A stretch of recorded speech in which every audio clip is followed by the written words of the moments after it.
Hello, hello, hello. Welcome. I am Sylvia Hayes, and you are watching Good News at Primetime.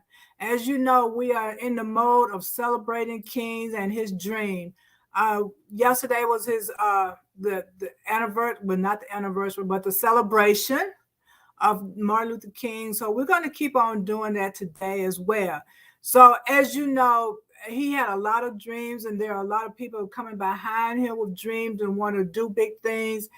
And our celebration, even though so King was a lot of black people trying to get uplifted and empowered and stuff. But let's go back to last month, 2 weeks ago, when we had Kwanzaa.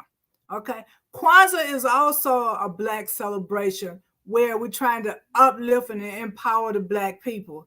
Okay. And so we're gonna start there with the dream and go forward with Kwanzaa. Because as you know, Kwanzaa it has 7 principles. Okay. We had unity, we have purpose, creativity, purpose, cooperative faith, collective responsibility, and self-determination. We had to have a purpose, to live and to do the things we had to do. We had to be creative in finding jobs and surviving because there was so much against us. And you had to have faith because, our odds was against black people. So you had to have the faith that you were going to succeed. You had to keep on pressing on, and you had to be determined. That self-determination, you had to be determined to succeed and not let them crush you. So we had our dreams, and we're going to start off with Kwanzaa. I'm going to say we won't. We're going to start it. It started off with Kwanzaa going forward. Okay, with that determination and all that kind of, as far as the celebration stuff is going, we had that. You got to give it to them. Kwanzaa was it. If the people would pay attention to it, let's do it like that. Because some people don't. They think of Christmas and Christmas was it. Okay, but then those people who are more awake, or should I say woke, they think about Kwanzaa and the meaning behind Kwanzaa and what it empowers you to do. And then we move forward to King and his dream. And for me, I know he a lot of people wanted integration because they felt that if we get integrated, we can have a better education and have a better life. But to me, integrating the schools was a bad thing because they push you down, and it gives them an opportunity to say you're worthless and all of that. As a kid, white teachers get in there and they just brainwash you into thinking you're nobody, you're not any good, and all of that. Everybody didn't do it like the black teachers did. When I was in school, if you didn't get your homework, you get a whipping. Okay, no doubt about it. You got a whipping. They made you learn. You had to learn because as in a black institution, you know that you have to be 2, 3, 5, 10 times better than the white person in order to succeed. Okay, so they made you learn. But when you get under a white teacher, they're gonna pretend like you're nobody. They don't want you to know. Even when you're smart, they try to take that away from you. Because I'm a witness. I am a witness. I'm a pretty decent person, okay? And well, as student wise. And I remember taking a test when I was in college. I was so proud of myself because I knew I aced that test. I just knew it. When I got the test back, I had failed. But when the teacher went over the test, what he said was the answers. That's what it looked like it was on my paper, but he said it was wrong. And afterwards, I compared my paper to a white girl's paper. We had the same answers. Mine was wrong and hers was right. And I could not pass under that white teacher. Okay. And that happens to a lot of people. Because I know my daughter, she had a teacher in elementary. He would always call her stupid, and just degraded her. That wasn't cool, and when you try to address it with the higher uppers, they try to brush it off.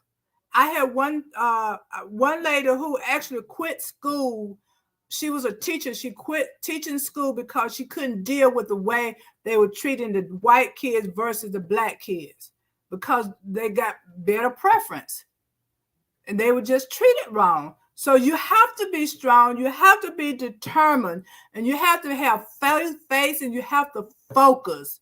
So having a dream, generational wealth, you got to have it. You got to be strong and determined. So to continue this conversation, let's go ahead and bring on my co-host, Mr. Reggie Drama.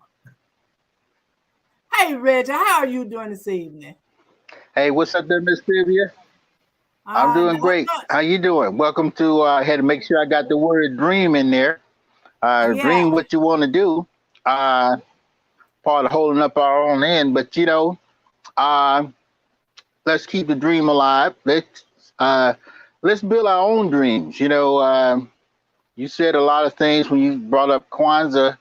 Many of the things that we can focus on to strengthen ourselves and put ourselves in a position where we can make some things happen. We can make these dreams turn into realities. A lot of people might say, well, I don't know about King's dream. King's dream didn't do this, didn't do that, didn't do that. But what about your dream? Okay. King had a dream to do certain things. And, when you think about it, over a period of time, America has changed. America has changed. Many of us, when we look at things that were going on during those segregated moments here in America, we were at a turning point, and King's dream also moved and inspired other people, because during the 60s, the 70s, young white people started to voice their opinion and join the ranks of so many people came out of the civil rights movement. Sometimes black people say, well, everybody got what they want, but we didn't get what we want. They got what they want, but we didn't get what we want. Women started getting a lot of recognition. That's when women lived started coming out. Women started burning the bras and getting equal pay and all that type of stuff. A lot of the beginning of, even when you look at the right to choose, all those things started coming out during the civil rights era. Even people coming out, a lot of that began under that whole civil rights movement. That whole civil rights umbrella encompasses so much. It gives everybody empowerment to dream. So, I'm excited. We definitely want to encourage everyone to like and share and subscribe over here so they can continue to get some of the content that we're sharing. But the dream is even bigger than just black people. Yeah. It is. I looked around several places, and it used to, when the King Day celebration first came about under Ronald Reagan, he stamped it into law. I think there was a couple of states not going down with it. One was Arizona, and they put a little pressure on them. I think King Day is celebrated in all 50 states. But one of the things, as you bring more people on board, the dream stretches out a little bit more. Okay? Because you can check off some things. You say, okay, black folk got the opportunity to eat at fancy restaurants and not have to go in the back door. Black folk got the right. They got the right to be able to vote. They got the right to what? Be looked at as decent people. But a lot of times you can't move and motivate people to do it or treat you well.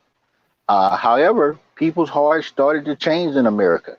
When you look at the 60s and the 70s, that's when Americans started figuring out what was going on with America, even white Americans. White Americans fought right on the side of black Americans in the Vietnam War.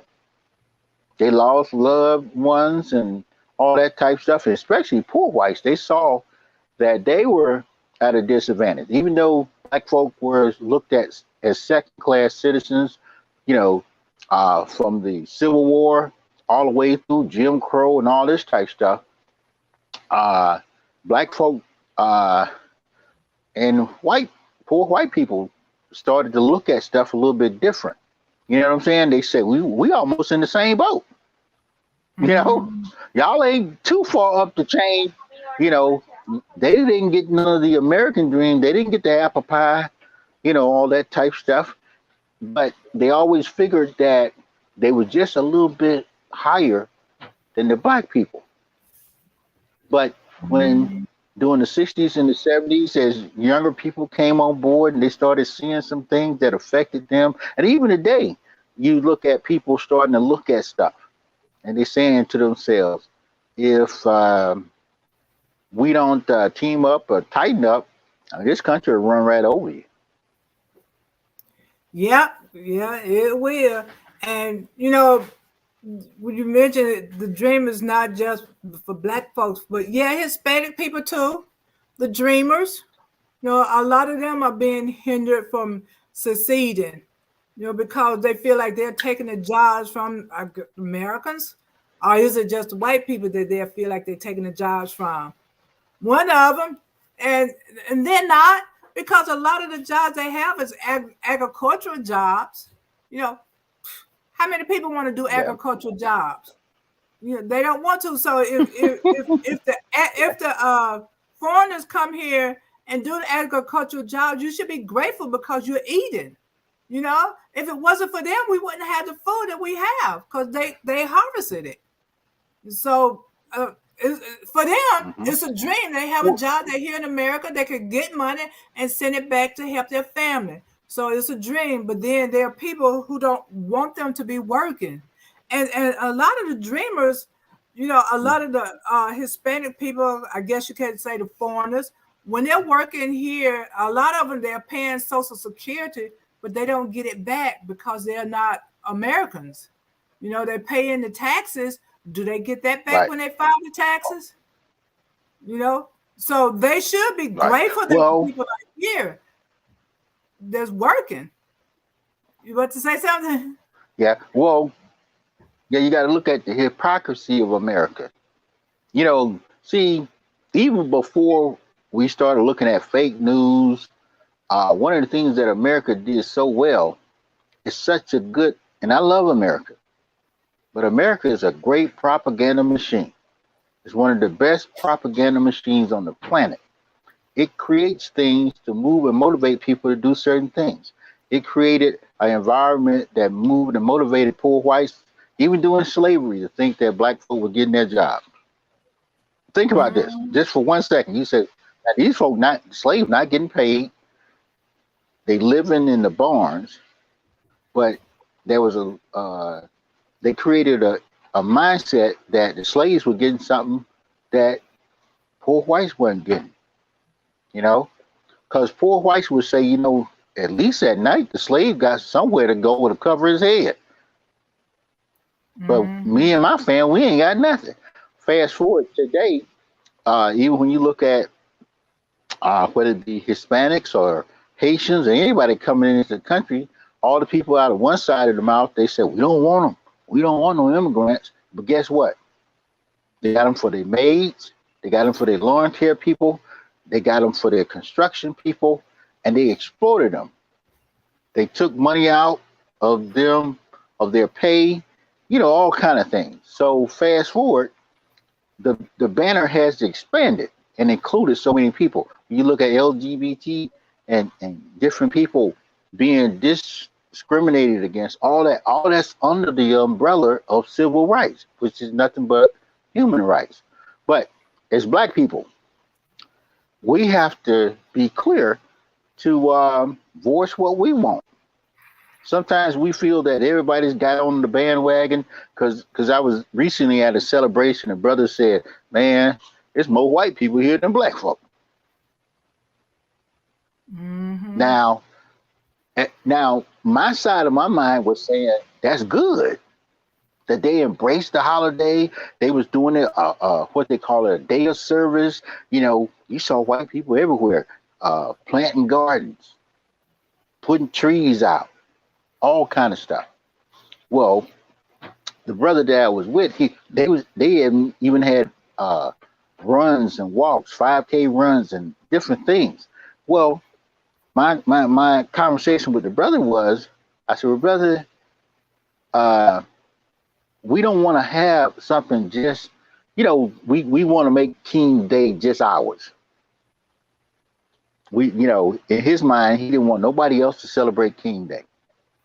Think about that. That's a Yeah. small thought. That's a small concept. Now, when it expands, some people catch the dream bigger than we did. You know what I'm saying? Whatever group it is, whether it's Hispanics, Chinese. I saw a group of more Oriental celebrating King Day, Oh, really? and there was a lot of them. There wasn't no black folk. Oh yeah, it was a bunch of them. I was like, "What y'all doing?" In my back of my mind, I was like, "What y'all doing celebrating King Day?" But think about it. The dream has expanded. You got a lot of folk uh, getting into the dream. If you ever had to take a citizenship test to be a citizen of the United States, one of the things that's on the test is Dr. King. Mm. Yeah, they ask, certain things. They said, well, who's a civil rights leader?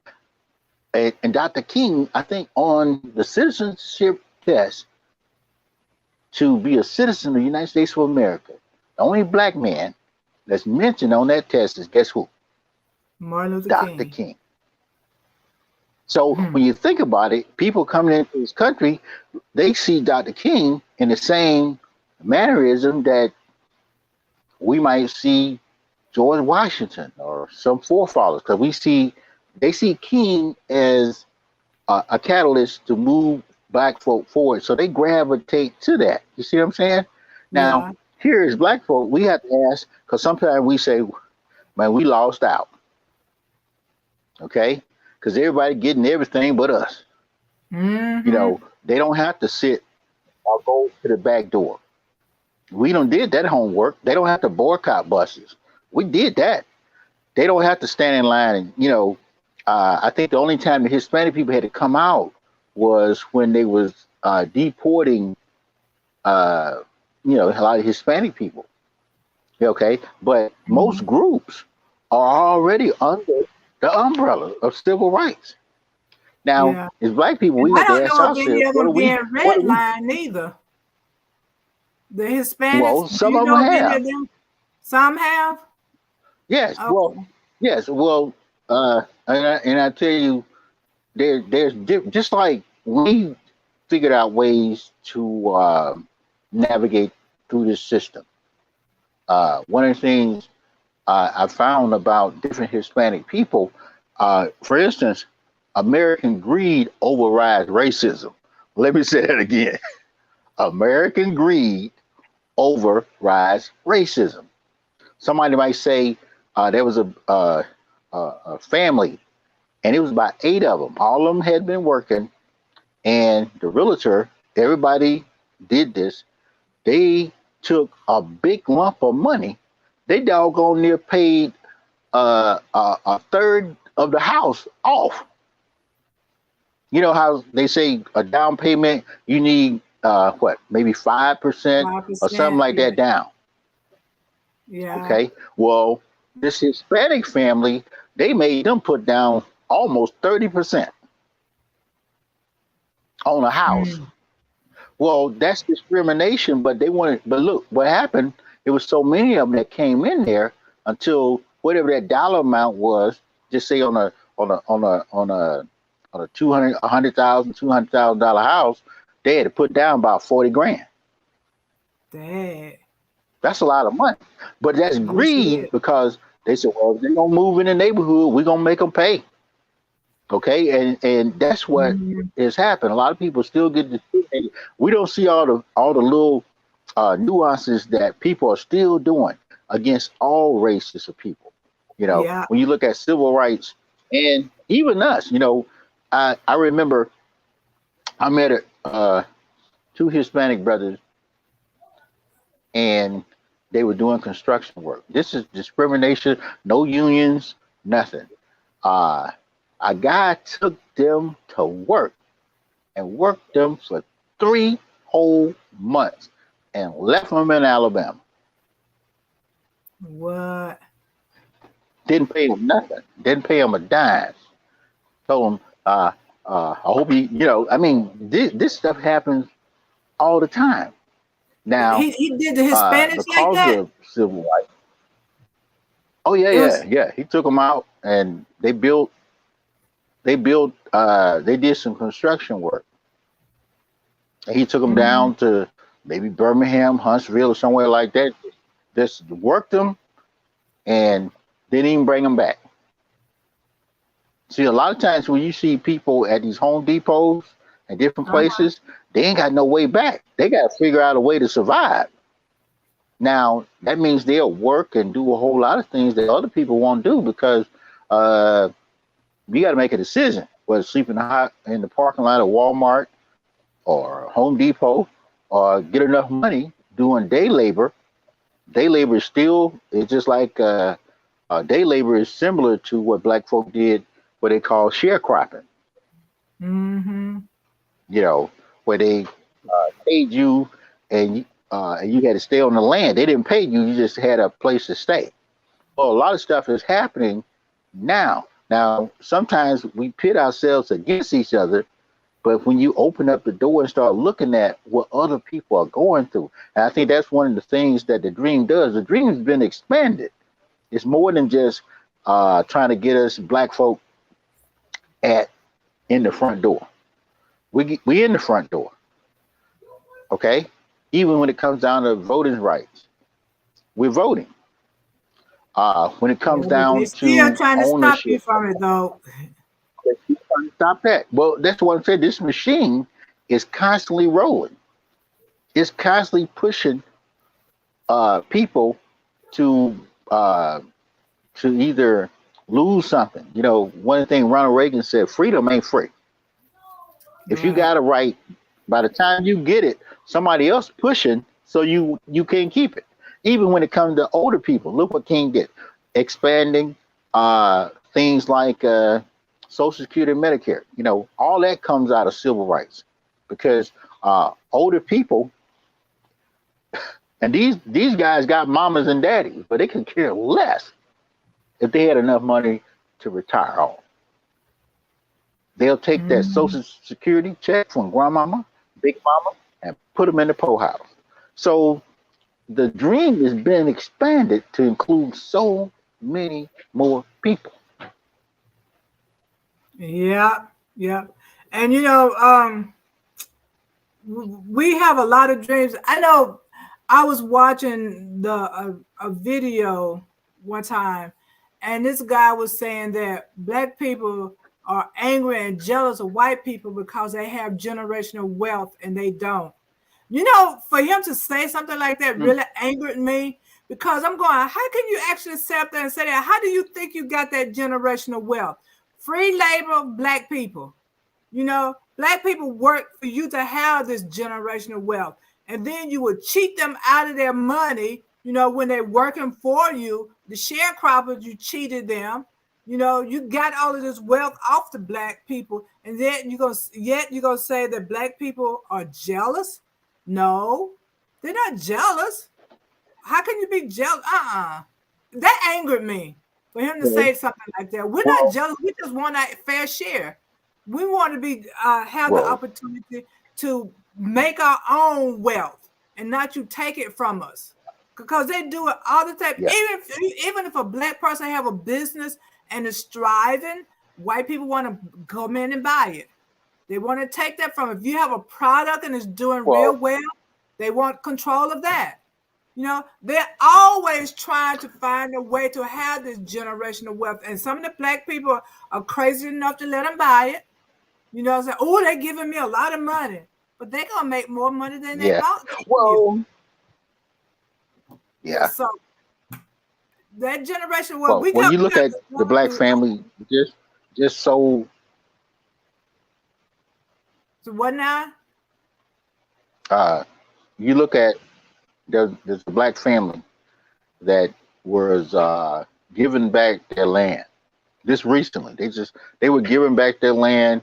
I think they had some beachfront property, and Mm-hmm. it was taken from them. I forgot what year. Well, they said sold it back. They sold it. I think they got about $20 million or something like that. Okay. Now, when we Mm-hmm. look at generational wealth or legacy, one of the things that uh, creates generational wealth is a product or a service, a product, okay, or some type of service, something that just like what's the Fords? There'll never be a broke Ford. Even though Right. they don't have the last name, but since Henry Ford, all his heirs are still making money, getting paid off of that. Well, a lot of our when you think about black enterprises, you can look at Motown. Uh, Motown was bought out by somebody else. BET was bought out by somebody else. Uh, Mm-hmm. a lot of the uh, Johnson and uh, Johnson. even Tech Johnson and Johnson. Well, in order to compete here in America, sometimes you got to have. I mean, to go up against this machine, it's even hard for an individual. When you think about it, uh, even a bank, some of the biggest black banks were bought out. Well, what's happened especially in the 80s, the 90s, and the 2000s, people started just dropping because money to people that's got money is just, it ain't nothing. For instance, you say, well, I want to hold out. Okay, I got a company and I'm selling some type of widgets or whatever, whatever. It could be a computer company. I mean, they go after everybody. They even went after Bill Gates, Microsoft. Remember when they went after Bill Gates, Steve Jobs with uh, uh, what's the Apple, you know, uh, all kind of stuff. I see this. We got here, San Francisco Reparation Committee proposes $5 million to each eligible black person. Ooh, that's a big thing. One of the last things King said on one of his speeches was, "Let's go get our check."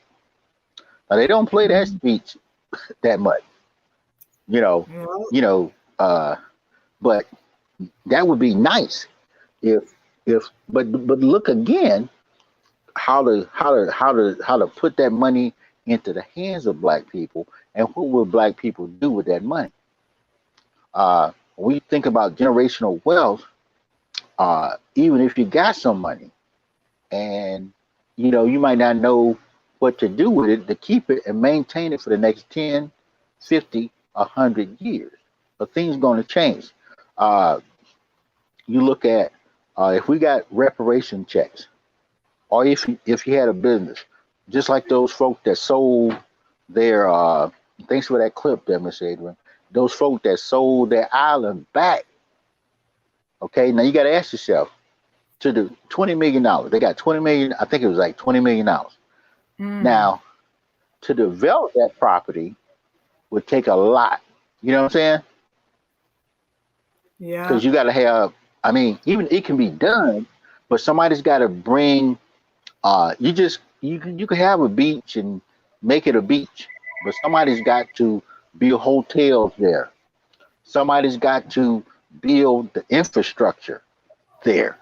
Now, all of that, uh, when you compare the weight of it, so a lot of times people will sell. When Bob Johnson sold BET, man, was no way he could compete.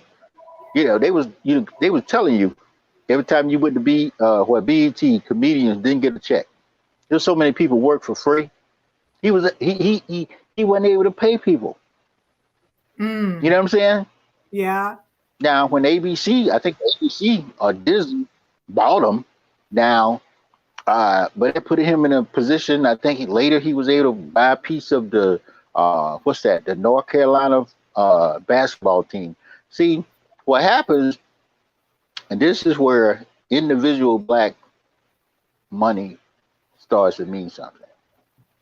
We have to, we have to hold on to our money and be less consumers. Most time we want somebody else to do what we won't do. For instance, if somebody offered me some money to buy my company, I'm selling. Would you? You know what I'm saying? If I got, cause, oh yeah, I'm selling because I mean, you got to think now. If in order to grow, you got to have some capital to do something with. And a lot of times, as Black people, we say we want to hold on to something, this and that. I'm reminded of if you ever get a chance to see, this is how American greed is. There's a movie called Tucker.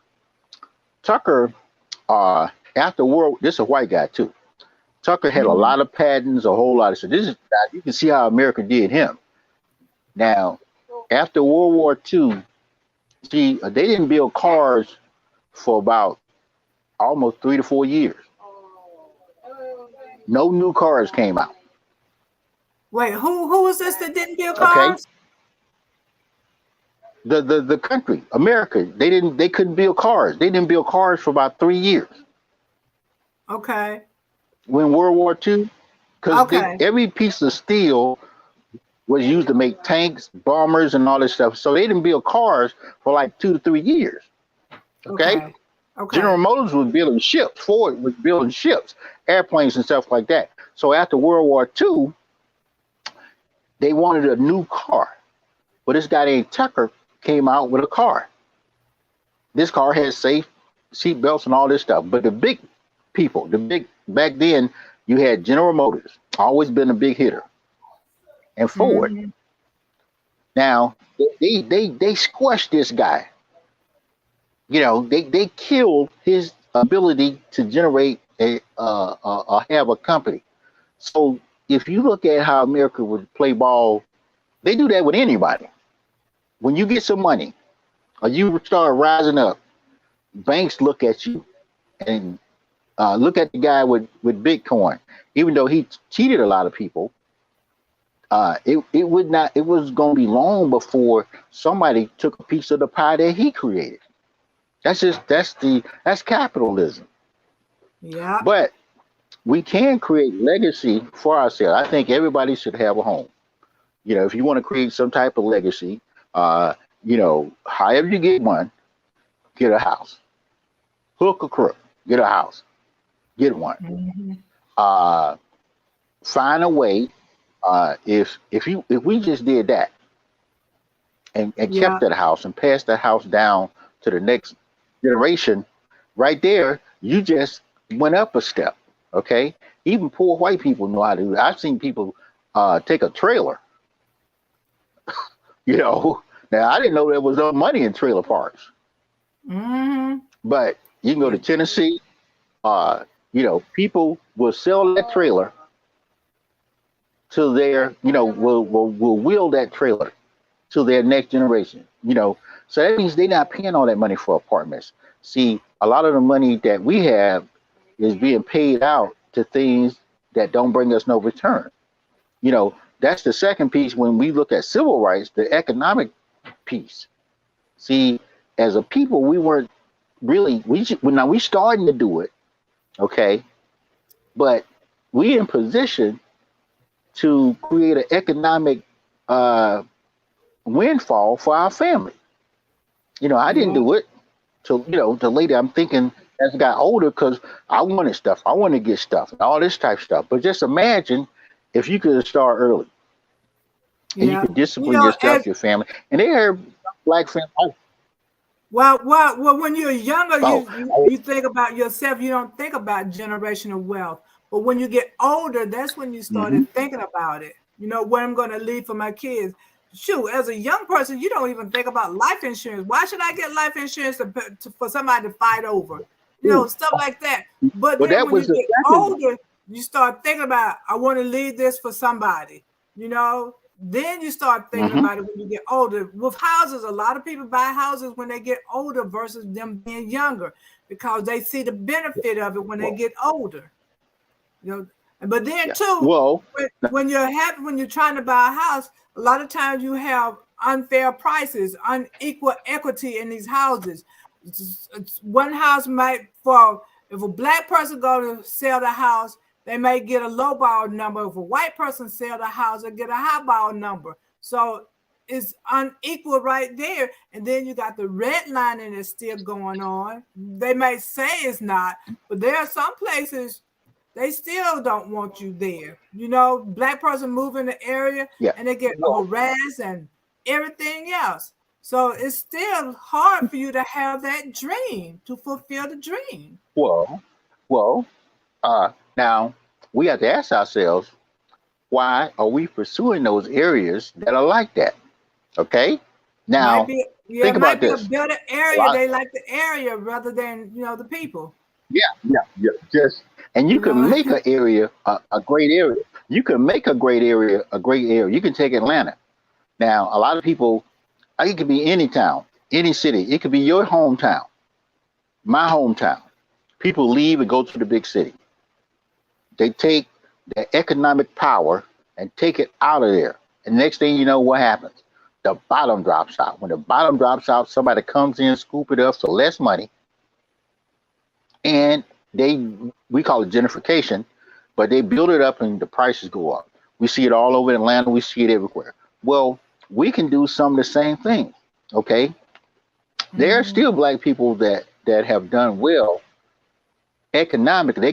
They got both pieces of the puzzle. They did the civil rights part, and they maintain economic growth. Okay, when you look at whether it be Herndon's here in Atlanta, I can't think of Russell's here in Atlanta. You look at they in just any city. I don't care how broke the city is. You go down in South Georgia, you can go down in Mississippi, Alabama, any of those cities. There's always somebody that has some money and some means. Whether they open up a funeral parlor or, a store or something that served the community, or even real estate, and they were able to take. Discrimination was still going down. Okay, all this stuff was still happening. But if you can get property, also the second thing is life insurance. Life insurance is critical. The quickest way to generational wealth is life insurance. Oh, yeah, see here, look, first black developed micro community taking shape in College Park. See, there we buying back the hood. I forgot that brother.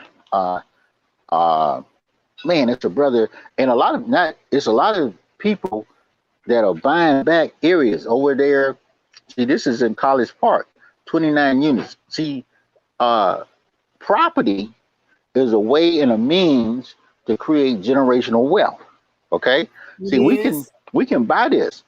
Believe it or not, the average person, when you think about how much money we spent. Now, people talk about black folks spend a lot of money at the church. Guess where we spend most of our money? It Where? ain't the church. It's entertainment. Yeah, yeah, we do spend a lot of money in Entertainment and entertainment. recreational stuff. Oh yeah. Well, now we're starting to see how to build a dream, create legacy by, if you're gonna buy something, at least buy stock into it. Buy a share of that company. Owning a home, an insurance policy. Every black person should have an insurance policy. All the little ones that getting shot, killed. Trust me, we said this a couple of years ago. If you put insurance on black bodies, police should stop killing black people. Yeah, stop killing them. You insure. Yeah. Because see, it becomes an economic thing. These insurance companies are not going to be paying all this money to bury black people. So they're gonna have to come up. They'll come up with something. See, greed moves and motivates everybody. So when you look at a home ownership, you look at what insurance policies. That's the cheapest way to get and move on. generational wealth. And And hopefully, then though, you I won't think have the to third, use that insurance policy though for a long time. well, we don't use insurance properly. See, insurance doesn't mean you just got to use it when you die. People use insurance to send their kids to college. People use Yeah. insurance to pay their house off. People use insurance for a variety. These products are, see, when you start young and early, and there were black people that did. When you look at the Herndons, uh, that started what Atlanta Life, all these families. I don't care where you go. In my hometown, Albany, Georgia, there's a family, the Kings. They're not related to Martin Luther King, but they had money. Uh, they had stores. They had property. Now going into second generation, their sons and well, who would be their grandkids, some of them dropped the ball, whether they got on drugs, and not just that family. You know, they still maintain some stuff, but they didn't maintain it like their daddy and granddaddy did. See, those are components that don't get passed down to us. You know, if your parents had a house, you know, a lot of times we say, I ain't going back down there. Wasn't nothing down there but chickens and hard times. If you got any piece of dirt in America, any piece of dirt, get it. Go back and get it. Yeah. That's the first component of your legacy. Yeah. If you got And don't just anybody, sell it. You know, use it to generate more wealth, more money. yeah, it's people just like that clip that we showed with the house just in College Park. And see, if you just say you give people reparation, anytime you give people money, they broke it within a short period of time because it came too quick, came too fast. They didn't know what to do with it. But when you build wealth, you know, and when we say wealth, I don't mean millions and trillions and all that type of stuff. I'm saying a house that can be in the family. I'm saying a life insurance policy that covers people to the point where they don't have to use GoFundMe and all that type of stuff. And there's a book, we recommend that book, Powernomics by Dr. Claude Anderson. It lays out about 7 components for creating black wealth. You know, Dr. Claude Anderson is a hard hitter. He slapped folks upside the head verbally because he's going to make you feel bad because you're spending all your money on dumb stuff. You know, people will say Oprah should do this, Michael Jordan should do this. And Oprah and Michael Jordan will say, hold it, wait a minute. What you doing with your money? The average person you know will generate $1 million in their lifetime. Yeah. Well, I know I hadn't reached that point yet. But, you know, a lot of people. If you work 40 years. With a lot of people, when they get money, If they you need work to 40 start years, thinking about it. Huh? So, if you work 40 years and you only get paid $10,000 a year, think about it. If you work 40 years and you only made $10,000 a year for 40 years each year, you just blew 400 grand. yeah, but you got to think about That's the average person in America. Yeah, but you got taxes. Well, no, what I'm saying, it went through your hands. And transportation and medical bills. Well, all of that stuff comes out of that. Well, how do you alleviate that when you think about it? See, creating legacy, we figure out ways to reduce the tax burden. That's what people have done. Even when they give you money, if you don't know how to reduce your tax burden, you're gonna spend all that money in taxes. If you don't know how to reduce your spending habits, you're gonna spend that money on what? Entertainment and things that self-fulfill you, whether it be alcohol, drugs, women, men, all that type of stuff. Yeah, and Gucci, all this stuff. Yeah, a lot of people waste a lot of money on drugs. You know, that's money that could be passed on to your grandchildren, you know, or passed just saved so you'll have a place to live. You can live in peace when you get older. You know, so I recommend people starting this year, even though some might have started later. to start saving some of your money. Don't just spend it on everything. Even with You clothes, ain't got to buy give it clothes all to on them. sale. Don't always just buy these Hmm. expensive clothes. No, be Hmm. reasonable with your money, and don't just spend it just What? because you got it. You got to think about the future and think about your kids, your grandkids, or one day, somebody might be sick or something, and they need help. And if you hadn't spent everything, maybe you could have helped them, or you might need help Yeah. yourself. Well, If you save your yes. money, Well, you'll have something let's to live on. hey, when we think about black communities that thrived, whether it was Rosewood or every city across America had a black area that thrived. I don't care how broke that state was. You can go in Mississippi, you can go in Alabama, you can go in Georgia, you can go in South Carolina. There was some blacks that had they had money, means, and material. And you have to ask yourself, well, what happened to that? Now some of them still got it. Okay, Mm-hmm. some of them still got it. They actually got money that went second, third generation. They sent the kids to college. The kids got homes and all this stuff, and they fulfilled a part of the dream, which was Yeah. the economic part of creating some type of sustainability, being self-sufficient, doing for self, and all that type stuff. Well, now we're waking up.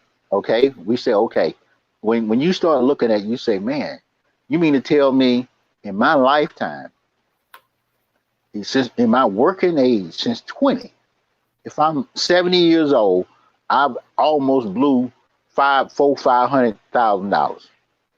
Now, I'll say, well, they did this with it. They did, but just think about that. The average person now, how can we close the gap?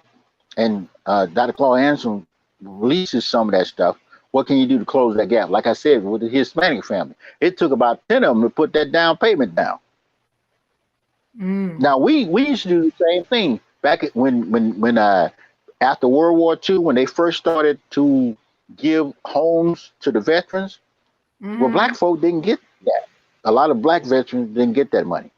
They made it difficult for them to get it. So guess what happened? A lot of black folk had to team up. In the case of, say, my grandmother, they bought a house. My grandmother, she had uh, two of her daughters and a husband working. You see what I'm saying? Mm-hmm. And I think my grandmother was a maid. Her who she worked for had to co-sign so she could get a house. You see what I'm saying? Yeah. Now check this out. She got in the house the best way she knew how to work to get in the house. Now fast forward, before she died, my mom took them people off that deed. You see what I'm saying? Mm-hmm. She was able to buy the house back that my grandmother had been paying all those years. Now that house is still with us. You see what I'm saying? Yeah. Now, there are many families now, but most families, what happens here in Atlanta, you look over what is the bluff over there by the stadium. Over there by the stadium, all that was black land. Mm. Now somebody Yeah. decided either they let it go through taxes, where they said, you know what, the property gone down, it don't look good, all this type of stuff. I've seen people over in the West End live in a house that didn't even have a bottom in it. What? And then they fixed it. They fixed it. They bought a fixer upper. They go in there and buy it while it's cheap, dirty. You had crackheads living in there. You had all kind of folk living in there. Guess what? Mm-hmm. It don't look like that now. Now they want about $300,000-$400,000. But if you're familiar with Simpson Road, Bankhead, or the Bluff, all these areas, folk come in and scoop them up for little or nothing. Now look what's happening. We A lot of black people are doing the same thing. I looked at Killer Mike, T.I., uh, the brother that's doing it down in College Park. People, we're starting to see the picture. Now, when you see the picture, which is you got to get something to be valued here in America. if you don't own, ownership is the key to everything. Maintaining the dream, expanding the dream. Because when you own something, even though you still got to catch some hell to keep it, maintain it, and all that type of stuff, you still in a better position than not owning nothing. Yeah, yeah, you are. But it is encouraged to own something. Start little and gradually build up, because a lot of Yeah. people, they say, I can't afford this. Start small. Some people, they want to bite off too much, more than they can chew. But Oh if you yeah. start small, then you can achieve. How do you eat an elephant one bite at a time? So to Oh achieve yeah. generational wealth, you start small and gradually build up, and it can happen. And I do encourage that. Even with your grandkids, start buying them a piece of stock, because that's what I did with my kids. All of my grandkids have stock. They all of them have their own stock portfolio. So when they get big, they can have, the youngest one is like what, 3 years old. So they got a long time for that to build up. So that's starting Yeah. generational wealth. When I pass away, this house going to my kids. That's starting generational wealth. They have a house, and I told them, do not sell the house. Use it to generate more money. You can rent this house, and get more money. If you don't need the money, set it aside for the kids or something. Generational wealth. If you start a business, leave it for the kids. And a lot of people don't even want to have a business. They just want to work for somebody all their lives. That's not good unless you're saving. If you're working for somebody else and you put your money in the bank and buying stock and all of that kind of stuff, that will work. But why not have your own business? Why do you have to depend on somebody else for your livelihood? Right. Do your own thing. That's the way I look at it. Don't depend on anybody, for even everything. And a lot of people do. That generational wealth is so important. And not that I'm trying to get off the subject or anything, but I just got to say this. This is totally all off. I just found out that breastfed babies have higher IQs. Oh I yeah, I know believe that. Oh yeah. they have higher Well, IQ. yes. So if this is, to me, it's like starting it off. If you breastfeed your baby, they have higher IQ. That means they are smarter than some of the other people, which means that they can get out there and generate money. That's a start. You start your kid off at birth, creating, the power in their head to have generational wealth.